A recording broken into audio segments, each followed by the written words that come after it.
Alright, Clipper Nation. So, today, or at least tonight, at least the time I'm making this video, is the anniversary, a really horrible anniversary of the Clippers choking a 3-1 lead to the Denver Nuggets.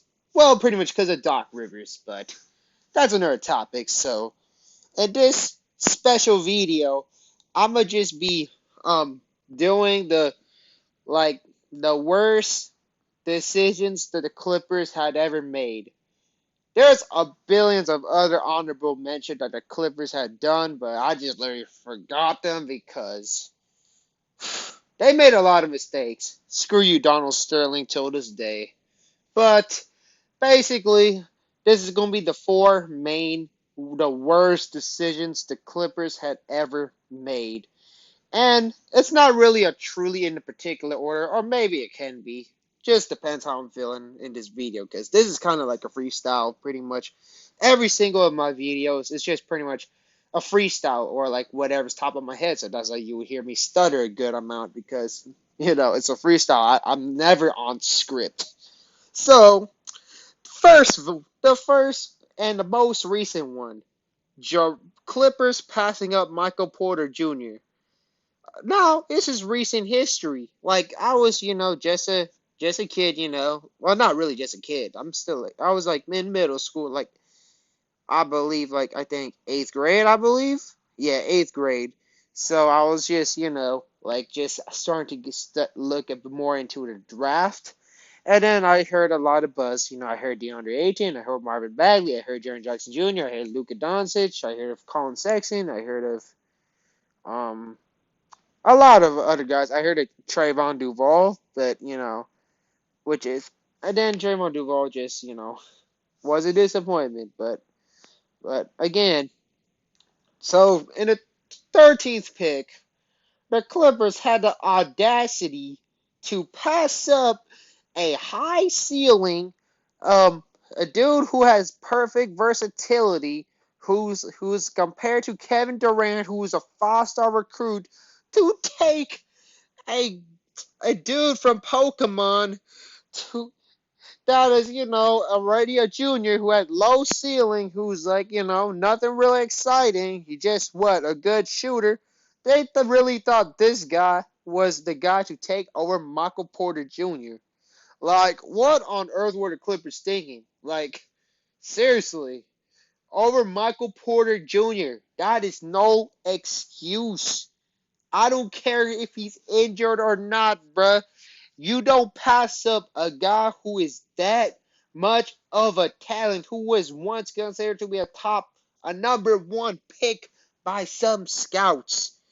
Like, I think that's when Jerry West was actually like, like starting in the front office, and he was supposedly high on Jerome Robinson, but you took him over Michael Porter Jr. Like Lawrence Frank, Lawrence Frank, did you manage to freaking watch Pokemon and you just managed to see Brock on TV? You're like, oh, maybe this is a sign. Maybe just take Jerome Robinson, because if that was actually the case, man, screw you, Pokemon.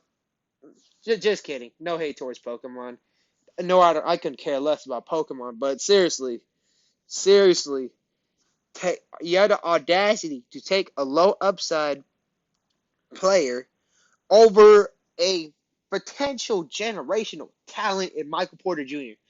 You see, like, I know this is going to be a quintillion times I'm going to mention Sharif Cooper and Jason Preston, but it's just, I can't help but to reference it, because this is the reason why, like, just like what I think, about 2 months ago, like that's why, like, I was pretty mad when the Clippers took Jason Preston over Sharif Cooper. Like, I was mad for a while, but eventually, like, I kind of calmed down a bit. Like, after, like, I've been like doing a lot of digging about Jason Preston. He, like, his passing is at least pretty good. His upside is actually fairly solid.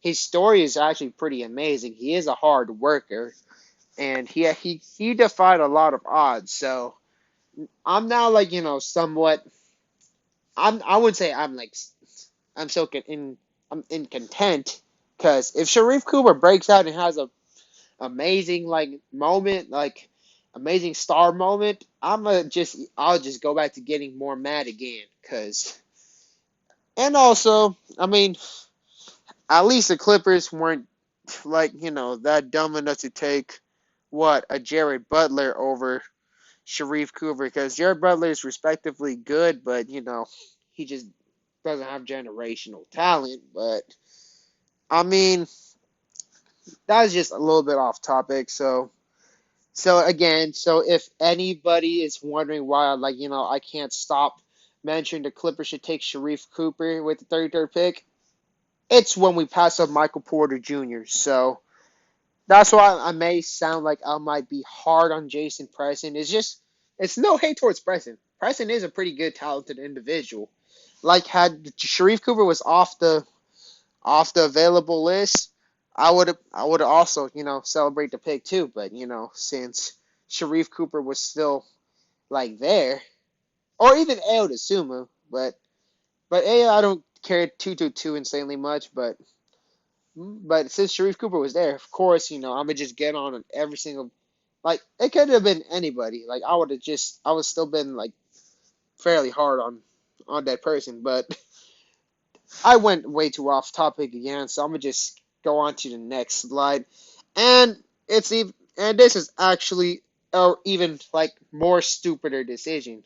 So this is back in what 2011, right? When it was before we got Chris Paul as well too. It was like when we were still a fairly pretty bad team, but we have like just try to imagine the Minnesota Timberwolves right now. Like, imagine like teams like the Timberwolves or maybe the Kings or Rockets looking good, looking solid, but they're not going to be too exciting. I mean, not. I mean, man, scratch that. I mean, not like contending anytime soon, or the Orlando Magics. Like they have a pretty fairly exciting core, but like they're definitely not gonna like make the playoffs anytime soon. So this is where the Clippers was in 2011. So you have a first round pick, right? And then you just have like a dude who's decently solid. Yes, he has a lot of flaws. Like supposedly he was so called lazy by some people. And then you got a first round pick. A 2011 first round pick and it has a good amount of top prospects. Like it is like fairly loaded and stuff. Like I mean, not I would say like fairly loaded, but it was pretty solid. It looked pretty like even though like if it's not a too exciting draft, you were still like in the top 10 pick and everything. So what did you do? Do you just keep it? You keep it, and you just make a good effort. You just look at the prospects. You take, which one is best, and then man, I just take maybe a young point guard who's looking pretty good, or you just oh or you just decide to just throw that pick away with maybe like a dude with Baron Davis, just because you just want to dump his contract for a role player in Mo Williams. Mo Williams. Are you kidding me? So you, so imagine so you think trading a what a top not like a top 10 top 5 pick for Mo Williams. Mo Williams. Look, I saw Mo Williams play, like, as a really little kid. He is pretty solid. He could get buckets, okay? But trading a lottery pick, a let alone to be a top 10, top 5 pick for Mo Williams. Donald Sterling, screw you. Just screw you, Donald Sterling. You just suck as a. And Neil Olshey, you suck too. because he's not with the Blazers right now, and yeah, you're pretty trash, bro. You think trading a top 10, top 5 pick for Mo Williams was a good idea? I don't know what the heck is the matter with you, bro. Like, seriously. Like, and then that young guy, I was talking about in 2011, it turned out, oh, I don't know, just like, a guy who has elite ball handling, who hit a game-winning shot in the NBA Finals, who's currently like what, at least top three, or some say the second best point guard in the league. For what? Like, for what? Like, what? For a guy who's not even as good as Reggie Jackson? Like, are you kidding me? Are you kidding me? Like, Mo Williams, at least when I saw him, he was just like your Derek Fisher, a Reggie Jackson, or a Lou Williams, or any really good solid point guard. But imagine having the audacity to trade a top five, okay, five pick. No, this is like literally the equivalent of what the Minnesota Timberwolves deciding to just trade their unprotected pick to get, a Terry Rozier or a Reggie Jackson or any just average point guard.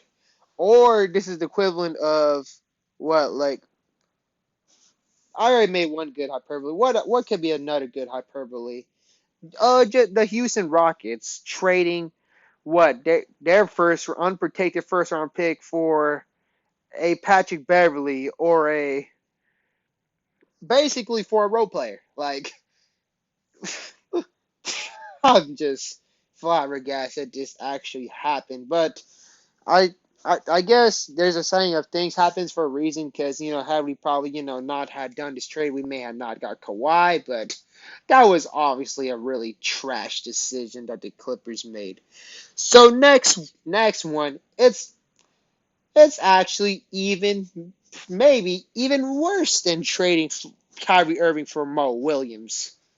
So then it'll be the Clippers in 1995 just simply throwing away the number two pick.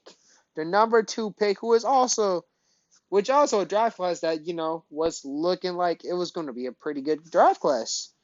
So they pretty much just threw the number two pick for Brent Barry, who is, the 15th pick. Imagine just having a top three pick, number two pick, and you just thought, smart idea. Let's just throw this all the way out the lottery.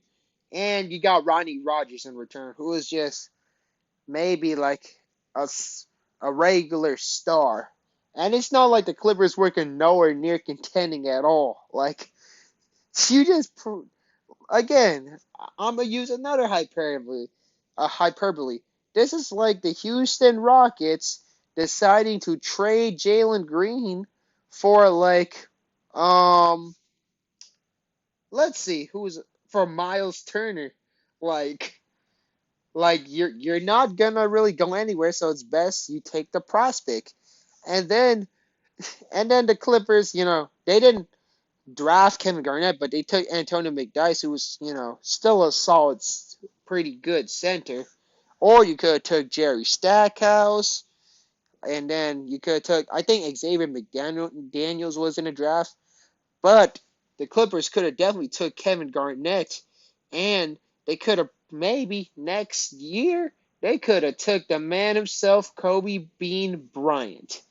But no, the Donald Sterling the dude that Donald Sterling decided to hire as a GM. Well, I think it was Elgin Baylor, I think, but he just decided, oh, let's just throw the number two pick For what? For a bag of potato chips and a gallon of a liter of Coca-Cola.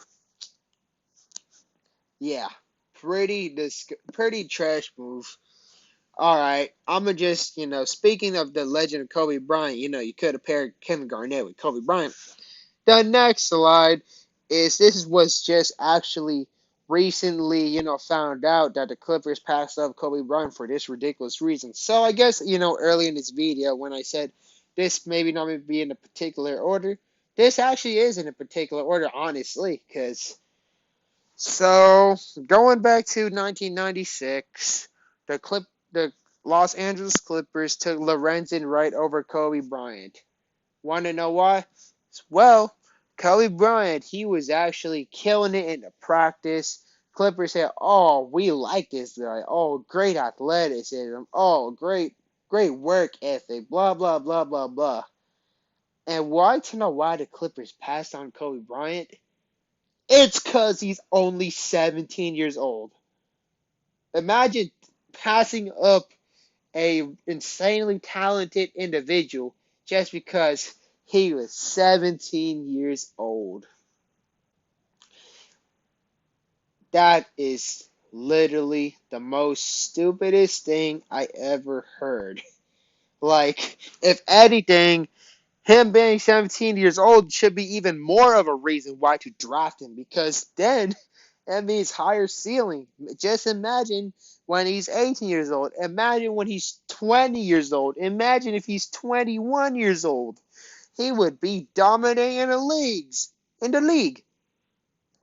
But the Clippers, back then, having a really low IQ front office and a really old fat owner who just is there to collect some checks, who is just basically treating the team just like a rented apartment, decide like, oh, let's just take, oh, I don't know, a guy who is 18 years old or 19. Oh, I don't know what the heck, how old is he? Lorenzen, right? But although I heard he died, so rest in peace to him as well. So, but again, this is probably one of the worst. This is probably the worst decision that the Clippers ever made. Like you passed up. Like it was obvious too, because the Clippers loved what Kobe Bryant did, but the Clippers decided to pass up Kobe Bryant because he was 17 years old. Like, can you imagine the stupidity of that owner? And because, when you have an owner that doesn't care about a team, you would get a really horrible staff. Like, I mean, I don't know what else to say. So, again, this should wrap up this video. I hope y'all enjoyed of me, basically ranting on the worst decision that the Clippers made. So, thank y'all very much. Be sure to like, comment, and subscribe, and we'll probably talk about these things in this video. So